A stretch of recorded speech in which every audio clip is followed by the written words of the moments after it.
Hoxhë nderuar thotë pse sprovohemi në njerëzit? Cila është urtësia e fshehta dhe cilat janë porositë e sprovave për ne muslimanët me theks, po për të gjithë njerëzimin në përgjithësi?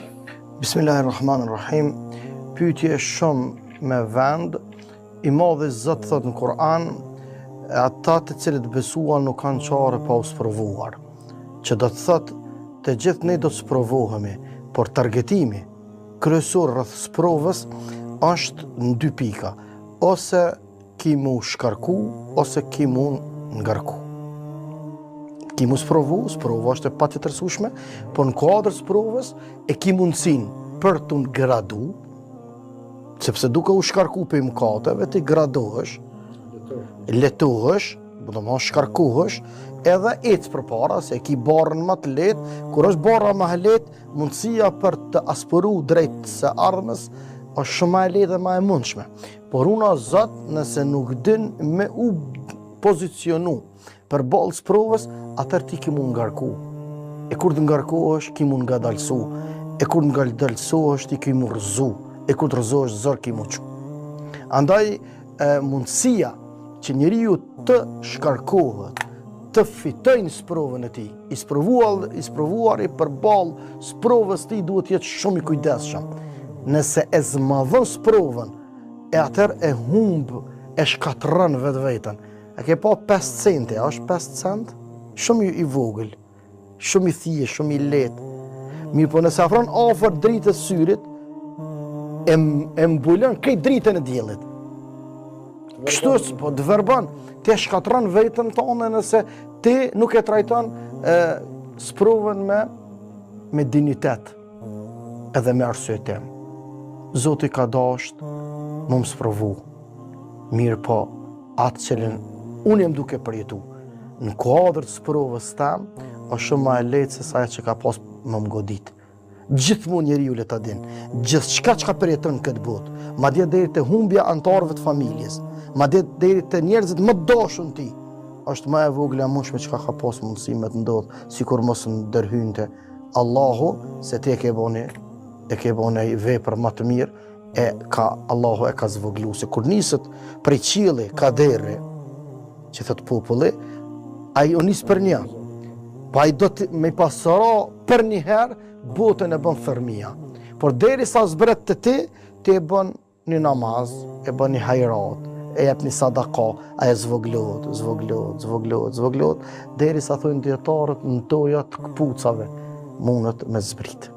Qaq njeriu me vepra të mira e zvoglon kaderën e tij. Sikur ai njeriu ishte duke pi një lëng vishnje, edhe në atë moment kaloi fëmia dhe nga pakujdesia e tij, domethënë ja derdhë gotën edhe e zhyti me atë ngjyrën e kuqe të langut të vishnjes.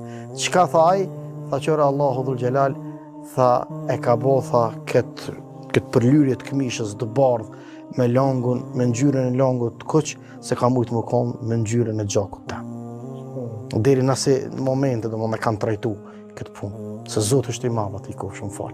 Njeriu t'ia zvoglon sprovën, nëse njeriu veç kujdeset pak, jep sadak, jep sene të mira, bën vepra të mira, jep një buzëqeshje minimale, edhe ti në trafik atje, kur t'ia liresh rrugën dikujt, çaja ka më të gjindin në një moment, ti nuk e din ku, e zvoglon Allahu, në kader. Edhe njëtën ku edhe vetë, por edhe suksesi yt më varet për duave të prindërve tu, varet për halalit të parëve tanë. Kjo është madhështore, sa bukur e ka lënë Allahu mundësinë për me dalë prej sprovës. Urtësia, nuk është urtësi kjo kur Zoti thotë pyet ose se çka ka duruar robëve pastaj shpërbleje. Përveç kësaj, është edhe pushimore para një suksesit të madh.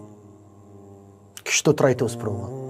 Ti duke u ngjit, duke ecë përpara, edhe për një çast i sprovu, që se ke menu, kur se ke menu, që ti me që sprovë ki mu ballafaqu.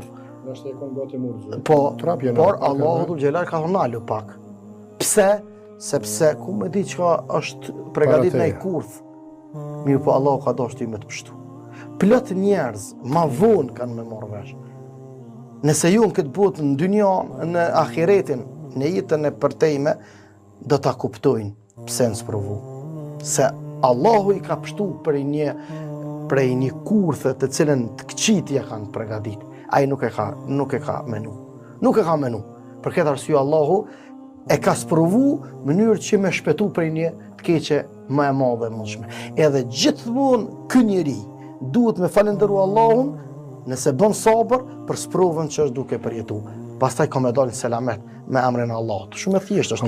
Sikur Jusufi alayhis salam mos binte në bunar ose mos robrohej atje, mos burgosej, ndoshta me thonë. Nuk kishte me ardhur në fund me shiju ato mirësitë dhe begatit edhe pozitat më të larta, që nuk është qëllimi është te pozita, po te përfitimi i njerëzve pe rahmetit edhe mirësive të Jusufit alayhis salam, po dhe u shpërbly sabër. Vallahi sabri e ka selametin. Atë s'kish për pos lera sabri sikur mos ekzistonin sprovat e njerëzve. A mund të merran këto ajetet koranore ku Zoti Madhëshu na thotë që jo gjithçka e mirë në sytë tonë është e tillë. Patjetër, thot Allahu dhul Jalal, asa an takrahu shay'an wa huwa khairul lakum. Ndoshta në sytë juve është diçka e urrejtne, por është hajër për ju. Po ndoshta diçka sytë juit është e mirë, por është sherr për ju. Mi po sa bukur thot Zoti. Vetë thonë të na. Edhe thot populli thot Nisan, ma mirë është me të metë me rak se me ro pishman. Kjo është për këti ajeti. Mirë po, shumë është interesant ajeti kuranor që ka të fund Allahu në këtë ajet. Thëtë Wallahu ja'lamu wa antum la ta'lamun. Allahu e din e ju nuk e dini. Allahu e din. Atë këtu pastaj aktivizohet besimi ndaj Zotit. Une e di që kom më sliru Zotit, po qysh, Wallahi nuk e di. E dinaj. Ti duhesh me ditë veçysh duhet me bo sabër. Për pjesën tjetër, leja Zotit. Ti duhet me dhonë mundin për pjekjen, si kur thotë na populli, u thykerri e dole 100 udhë. Ka bim është, na vesh një udhë dhut me na do, pasi që të thejt kerri. Para se me na thykerri na neve duhet me na dole 100 udhë, me i vlerësu mundësit, cila është ma e mire mund shpër. Por na ndodhe kaderi, nuk na del neve as një udhë tjetër, përveç se me thonë, kështu Zotë pas ka shkru. E du të mi u rejkë sabrit. Po të rekurit të sabrit, nuk do me thonë ti me kom pasiv, apëshe ka disa but kuptime shumë negative ekzistojnë të na. Kur thët dikush bëbojmë sabr, ani rreni se ju qëtë diçka neja. Nuk është qëllimi na me sabr por rrim. Nuk është qëllimi na që jemi dorzu pse jena të po sabr. Por na jemi në kulmin e aktivitetit me sabr. Ne jemi të mundu me gjithë zgjidhjen me sabër, se të na nuk ka zgjidhje e cila i përshtatët jetës tonë pa sabër për përfitu prej sprovës me të cilën jemi ballafaqu.